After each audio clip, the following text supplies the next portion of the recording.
Petri Wine brings you The Casebook of Gregory Hood.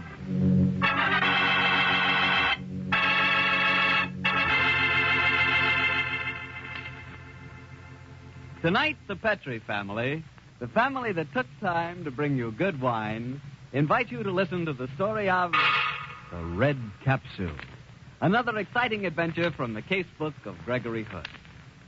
As for me, I'd like to know this. Do you like chicken? Well, how do you like it best? Fried till it's golden brown and crispy on the outside and tender inside? Roasted with a savory stuffing? Or barbecued and heaped on a hot platter? Well, no matter how you like chicken, you like it better served with a glass of Petri California Sauterne. Ah, what a combination. Chicken and Petri Sauterne. They're made for each other. Petri Sauterne, you know, is an unusual white wine, beautifully golden in color, delicately fragrant. And what a flavor that Petri Sauterne has. Subtle, intriguing, really delicious. Believe me, one sip of Petri Sauterne and you'll say, that's the wine for me. And remember, you can serve Petri Sauterne proudly because those letters P-E-T-R-I spell the proudest name in the long history of fine wine. Petri.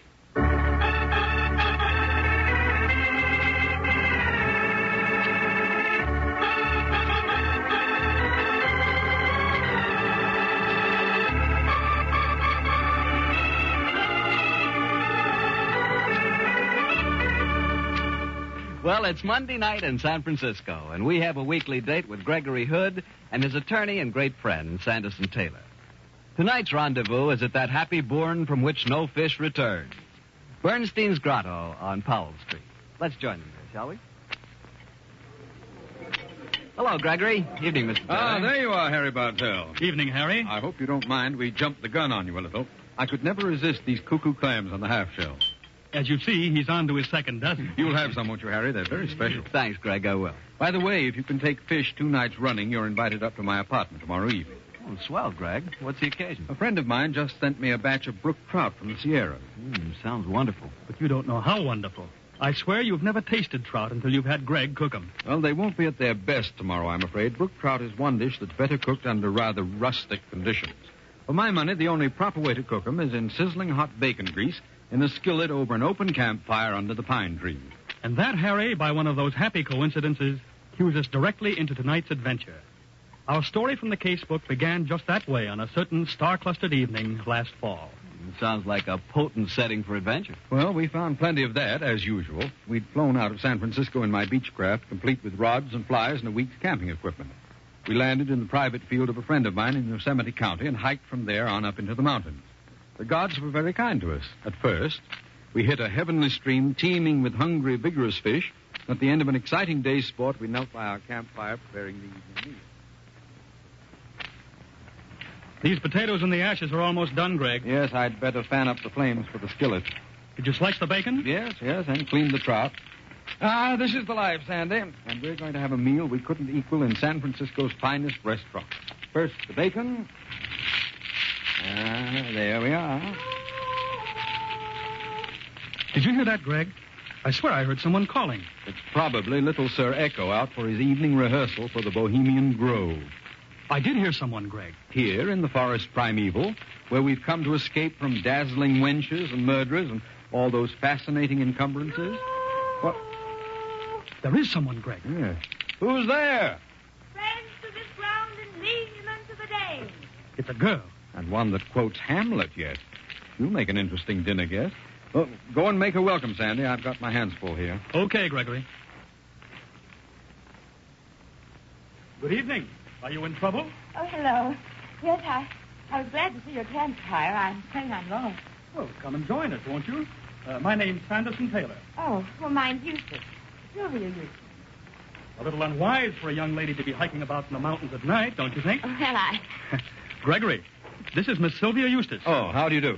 Sorry I can't get up, but I must watch this meal. Do I smell bacon? You do. You'll be our dinner guest, of course. Oh, I can't refuse.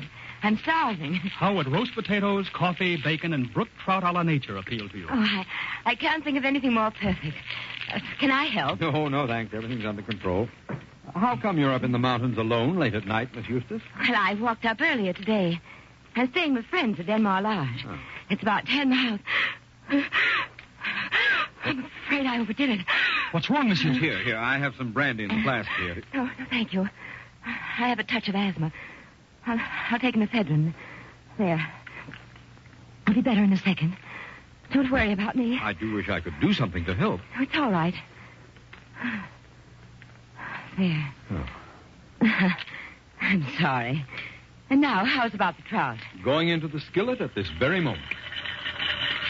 Ah, listen to it sizzle. Well, I don't know if I should eat so soon after an attack, but I'm sure I won't be able to resist it. I'll hope for the best. As Shakespeare says, let good digestion wait on appetite and health on both.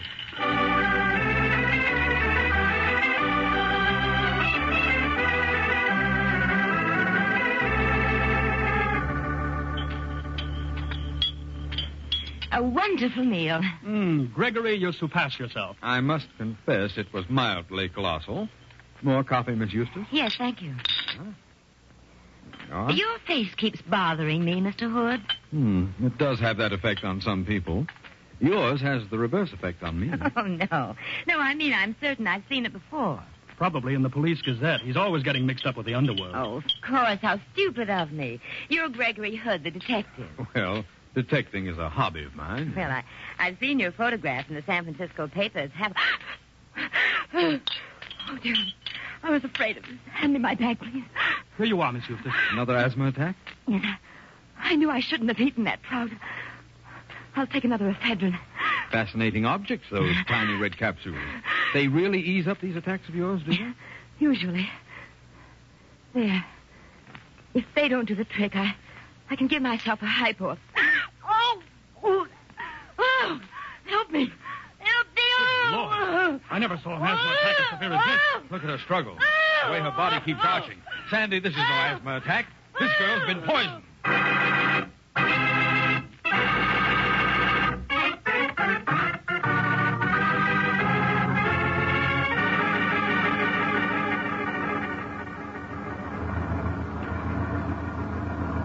Whatever you may say about the evils of modern civilization, Gregory, at least if we'd been in the city, we could have called a doctor and the police. I know, Sandy. It was ghastly. Darn this wretched car. It should be in a museum. The old farmer who rented it to us warned us not to expect too much. In any case, after scrambling down a mountainside in the dark, it's a great improvement. Well, the dawn's breaking now. It would have been better to have waited up there and then carried her body down to the plane and flown it into San Francisco. I can still see that poor girl's face as she died. Yes, it was torture. If only we'd packed some other food, some mustard, egg whites, anything to make an emetic. But to stand there helpless and watch her die. You're sure it was murder? Oh, obviously. Suicides don't seek company. And it was no accident. I know the symptoms of strychnine poisoning when I see them. We must be on the outskirts of some town now. There are a few lights twinkling. Yeah. I wonder where the courthouse is, or even if they have one. If I know these hick towns, it isn't far from the outskirts to the hub of things. Greg, could you make out anything of what that girl was trying to say to you as she died? Almost nothing. The strychnine spasms were racking her, and that, combined with her asthma, made it very hard. Dreadful way to die. I just caught a few scattered words. Sounded like sport, engineer, tar. Does that make any possible sense to you? No, I can't say. Well, Greg, here we are, the county courthouse. Oh, yes. And the lights are on. Somebody's going to have quite a shock to start their day with. Yes, I imagine murder is something of a rarity in these parts. Yeah. Oh, here's the sheriff's office. Come on, Sandy. Good morning. You fellas are stirring early. What's on your mind? Are you the sheriff? Sure, Sheriff Turner. What's on your mind, son? We've come in to report a murder. Sounds as if you said murder, son. That's what I did say. A girl was murdered last night in the mountains. My friend and I saw it happen. You saw it. Jake, come in here. Now give me the facts, you two. My friend and I were camping in the mountains last night. A girl named Sylvia Eustace was lost and came to our fire. Sylvia Eustace, huh? Go on. Well, she had dinner with us, and half an hour later she swallowed what she thought to be an ephedrine tablet and died of strychnine poisoning. Who cooked this dinner? I did. And the girl died right afterwards? Yes. Jake! You something for me, Sheriff? Yeah, get your keys out. You got a couple of customers. Us? Now, look here, I warn you, Sheriff, that I'm an attorney. Sure, and I'm the Queen of India. Lock 'em up, Jake. We've got us a couple of murderers.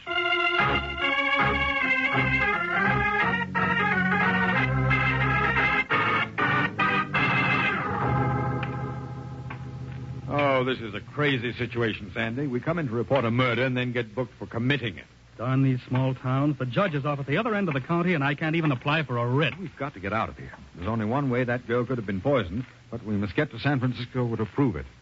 Sandy, I tell you, we've got to get out of here. Well, there's Jake, the moronic jailer, sitting guard up there. But I don't think we can do much with him. No, he looks more in Edgar Bergen's line. Yet, did you notice he was reading detective magazines? He may be vulnerable. No harm in trying. Jake? I'm coming. What's the idea, Greg? Take your cue from me. I'll play it as it goes. What is it, fellas? My friend and I have been arguing, Jake. Oh. Well, if you call yourself friends, why do you argue? I can see that you have a terrific sense of humor, Jake. Hasn't he, Sandy? Terrific. That was an extremely funny remark. Oh, nothing, fellas. Just comes sort of natural, like. I'm sure it does. You must have your friends in constant stitches. How's that? Forget it, Jake. When I said my friend and I were arguing, what I meant was we were having a discussion about you. You see, Jake, I've always prided myself on my ability to read character. Now, is that a fact? Yes. You read tea leaves or something? No, not exactly. But I can tell if a man's smart the moment I look at him. I sized you up as soon as you walked into the sheriff's office. There, I said to my friend, is a really smart guy who's going places. Didn't I say that, Sandy? You certainly did. Well, what do you know? Say, you fellas like some breakfast? Settle our argument for us first, Jake, will you? You've got a little more on the ball than we have. I have? Mm-hmm. Well, you're pretty nice guys, too. What'd you argue about me? Well, here's the way it went, Jake. I noticed that you had a big stack of detective magazines over there, and you were reading them very seriously. Oh, read them all the time. Yes. Read them all the time. Uh-huh. I said to my friend here, there's a really smart deputy sheriff who knows a lot about criminology and wants to go ahead. Am I right, Sandy? Your exact words, Greg. Yes. Well, what'd you say next? Well, Jake, I knew you'd heard our story of the murder, and I figured that you were the smart kind of a guy who would say to himself, nobody's going to be such a dope as to walk in and report an undiscovered murder when he's the only suspect. So these guys didn't do it. Yes, Jake, that's the clever kind of man my friend thinks you are. Uh-huh. What else did you figure? Well, that you're smart enough, after hearing our evidence, to know darn well how the murder had been committed by slipping a red capsule of strychnine in among her red capsules of ephedrine. And then you'd say to yourself, I'll bet that was done in San Francisco, and that's where the case starts. San Francisco, huh? Yes. Well, maybe you're right, fella. Ah, you're a clever man, Jake. I'd never have been able to figure that out without your help. Gregory, that's amazing. Jake is certainly quick on the draw. Yeah. Oh, just a knack, fellas. Did I figure anything else out? Yes. I said that you'd follow the thing through logically and see where it might lead. I said that I'd bet you'd say to yourself, this Gregory Hood is kind of a detective, too, and he knows his way around in San Francisco, and if I let him go, he could solve the case and give me the credit. Me the credit? Yes. And then when the election comes around next spring, maybe I'd have a crack at Sheriff Turner's job. Me the sheriff? Yes. Didn't I say that, Sanders? Yes, you did. Word for word. You guys must sure talk fast. Was that the end of your argument? Nearly. But you see, my friend here maintains that you're just a dull, obedient deputy who takes his orders and then follows them out. Now, if he's right, you'll keep us here. But if I'm right, you'll let us go before Sheriff Turner gets back with the girl's body. What do you say? What do I say? Mister, I don't know how good a detective you are, but you're sure one swell judge of character.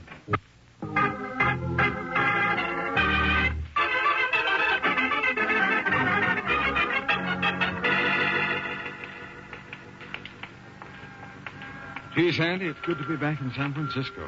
Sure. But I hope you realize, Greg, that in the eyes of the law, we're fugitives from justice. Yes, but the law peered at us with very sleepy eyes this morning. I'm afraid poor Jake won't be very popular. Well, I had to do it. That oaf of a sheriff would have tried to pin the rap on us. By the time we'd gotten clear, it would have been too late to do any real work at this end. I agree with you there. Just the same, I hope we never have to fly back across the Sierras in a thunderstorm. Yes, it was rather an exciting trip. In any case, it got us here in really fast time. Well, our first port of call is obviously at the dead girl's house. Yeah. Lucky she had those letters in her bag. What was the address again? 116 Marden Street. Ooh, it must be this next house. She didn't mention her parents.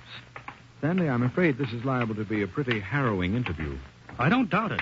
But it's our logical starting point in a search for her killer. Here we are. It's an imposing house. Yes, the Eustace family must be moneyed.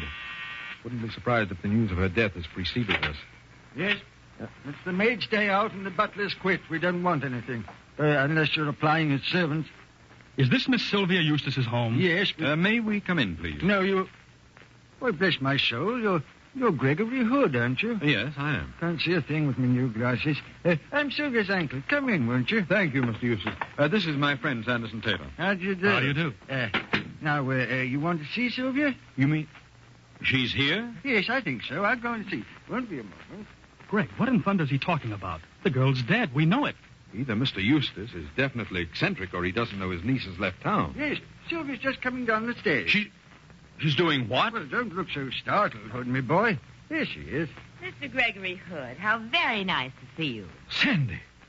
It's the same girl we left in Yosemite County.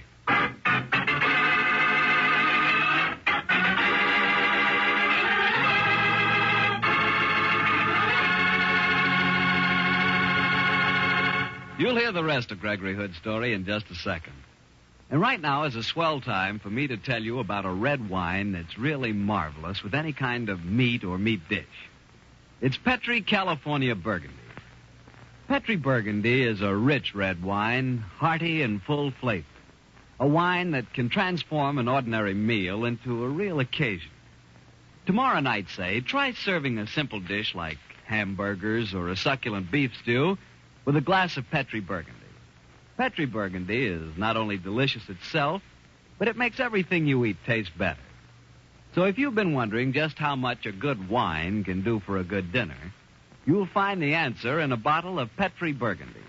Just make sure it is Petri Burgundy, because all Petri wines are good wines. Well, Greg, this is beginning to sound like a ghost story. You and Sandy see a girl die. You get thrown into the clink for a murder. You escape and then get back to San Francisco and walk into the girl you're supposed to have murdered. Doesn't make sense to me. Well, it didn't to us either, but of course the answer was obvious. The dead girl, whoever she was, had an exact double. It didn't take us long to find out who that double was. You seem very startled at seeing me, gentlemen. Frankly, I'm staggered. So am I.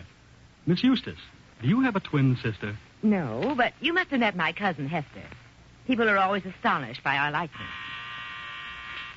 Oh, see who it is, Uncle, will you please? Richard Bell, as soon as the servants go, it never stops ringing. Well, you still look puzzled, gentlemen. We are, Miss Eustace. You did say that your name was Sylvia, didn't you? Yes, I did. Why? Well, did you know that your cousin Hester had gone to the Sierras? Yes. She left 3 days ago. She's very fond of hiking, just as I am. Another thing. May I ask if you're both victims of allergies? As a matter of fact, we are. You're being very mysterious. Has anything... You're very, very popular today, Sylvia. Here's a Lieutenant Silvers of Homicides. Most anxious to talk to you. Afternoon, Miss Eustace. How do you do, Lieutenant? Do you know... Yes, I know them, thanks. Hello, Greg. Hello. Mr. Taylor. Didn't expect to find you here. I heard that you'd been detained in Yosemite County. Yes, Stan, we were. But only for a short while, fortunately. Well, we'll talk about that in a minute, Mr. Taylor. Right now, there's more vital talk. Miss Eustace, do I understand that you are Miss Sylvia Eustace? That's the second time I've been asked that question. Yes, Lieutenant, I'm Sylvia Eustace. Why? Well, because I've just received a notification from Yosemite County that the sheriff up there has found the dead body of Sylvia Eustace at this address. She'd been murdered. Well, what in the name of thunder are you saying? Dead. I don't... She's fainted. I've got it. Leave her alone. You fellows have done enough damage here. I'll take her to her room. Well, Greg, you are in trouble, aren't you? I certainly am, Stan. You've had a report from Sheriff Turner, I suppose, Lieutenant? Yes, Mr. Taylor. They tell me the two of you broke jail and that you're wanted for murder. Well, we broke jail, all right, Stan, but you can't believe the murder charge. Well, no, of course not. I've known you both too long and too well for that. But officially, it's my duty to send you back there to jail, you know. But if we're wanted on a murder charge, whom are we supposed to have murdered? Sylvia Eustace. Oh. And who is the lady who just fainted? Sylvia... Oh, I get it. Exactly, Stan. This is a pretty complex case. Before you go shipping us back to death row in Yosemite, I think we'd better have a nice long talk.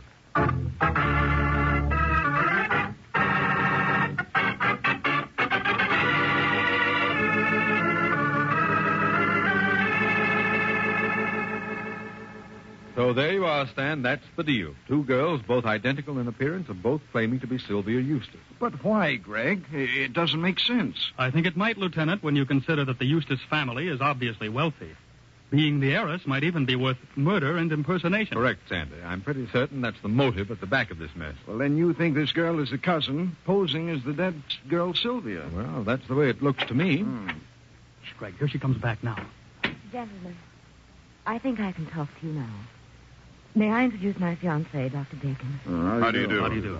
I'll have to warn you that Miss Eustace is in no condition to undergo any prolonged questioning. Well, we'll make it as short as we can, Dr. Dakin, but you must realize that you're involved in a murder case.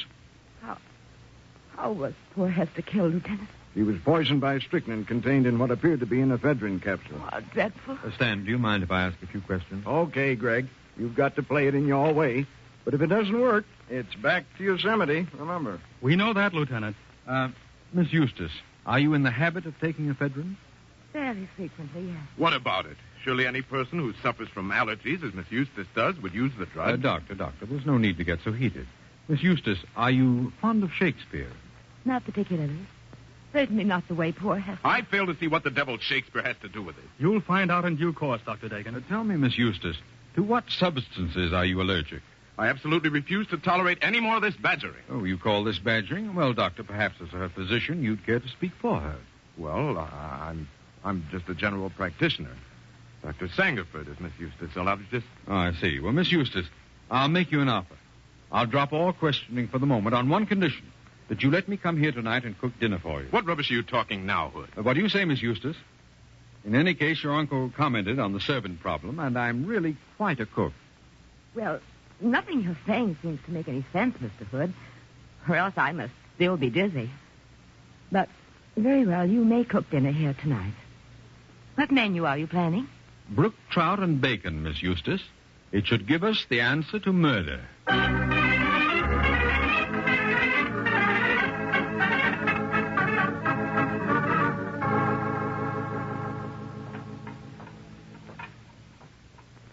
Slice up the bacon, Sandy, will you? Right you are, Greg.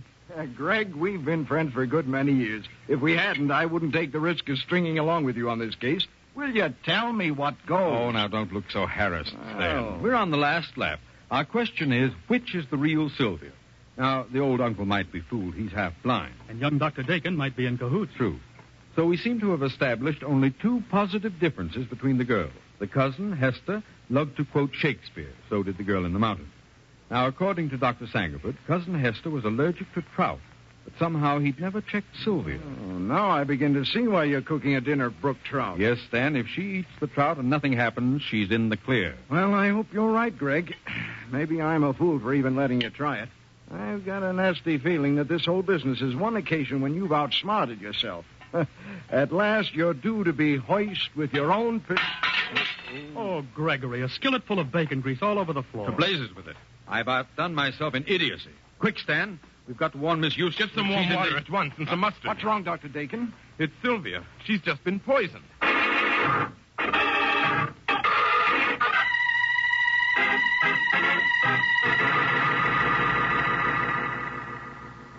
are you feeling now, Miss Eustace? Weak, Mr. Taylor. But I'm all right. It was a miracle I was here and able to apply the remedy in time.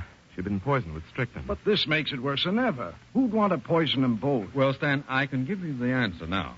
Dr. Dakin, may I ask your fiancée a few more questions? As few as possible, please, sir. Very well. Miss Eustace, you took some ephedrine a little while ago, didn't you? Yes, I did. And tell me, in the past few days, did you have occasion to give your cousin Hester any of your ephedrine? Now that you mention it, yes, I did. Ah. Just before she left for Yosemite. We were at a party. I'd forgotten to bring my capsules. I had an attack and went to Hester's bag and took several out. Later, when we were home, I refilled Hester's box for mine. But you didn't tell her about this. No, I didn't think about it. There's the answer. Poisoned ephedrine had been placed in your box, the one you left at home. Later, quite unwittingly, you refilled your cousin's box from your own, which contained the poison capsules.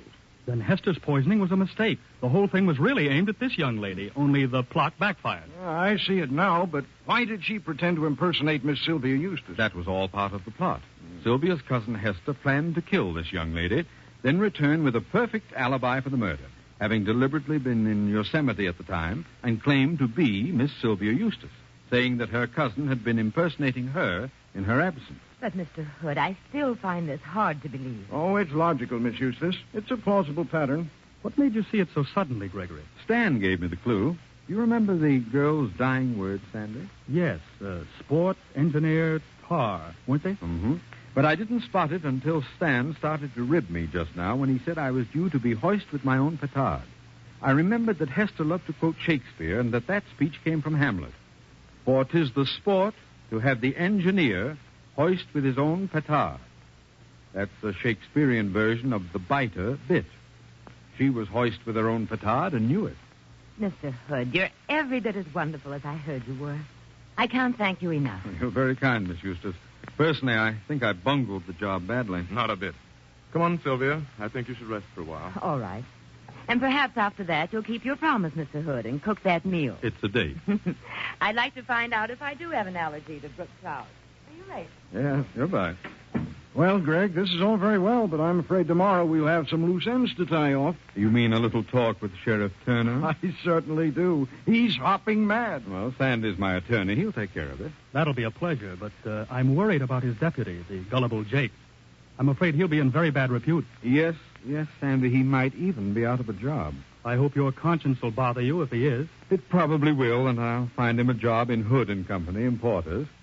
I'd hate to destroy his faith in human nature. Well,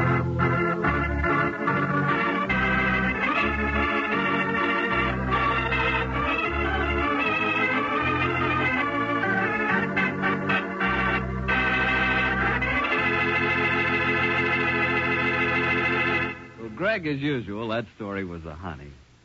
You know, come to think of it, I'm not so bad at quoting Shakespeare myself. Why, Harry, I didn't know you were a student of the immortal bard. You should just see me do a balcony scene. And personally, I'd rather sit in the orchestra myself. Oh, now cut it out, Greg. Look, let's run through Shakespeare's Romeo and Juliet. I'll be Romeo. If you think I'll play Juliet to your Romeo, you're crazy. Besides, I know you too well. What do you mean? Well, when Juliet says, Romeo, oh, Romeo, wherefore art thou Romeo? Your answer will be, getting a bottle of Petri wine. Well, can you think of a better answer? Look, if Shakespeare knew about Petri wine, he'd rave about it, too. It's great, Greg. Well, it's got to be.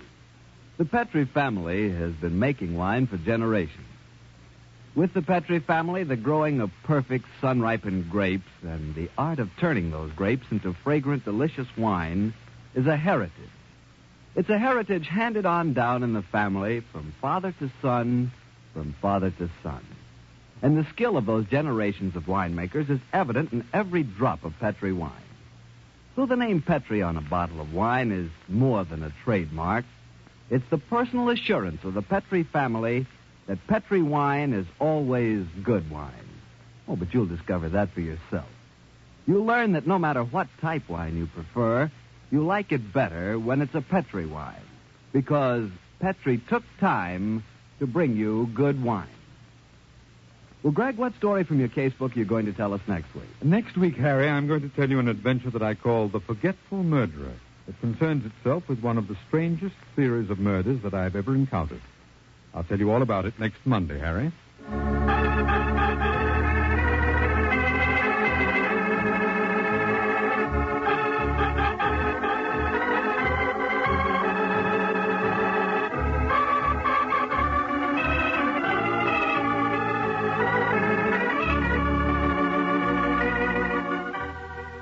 The Casebook of Gregory Hood is written by Dennis Green and Anthony Boucher. Original music composed and played by Dean Fosler. Gail Gordon plays the part of Gregory Hood, and Sanderson Taylor is played by William Bakewell.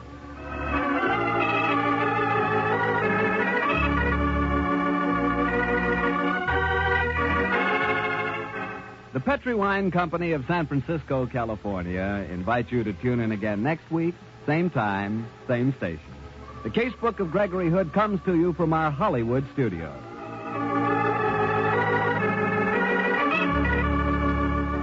This is Harry Bartell saying goodnight for the Petri family.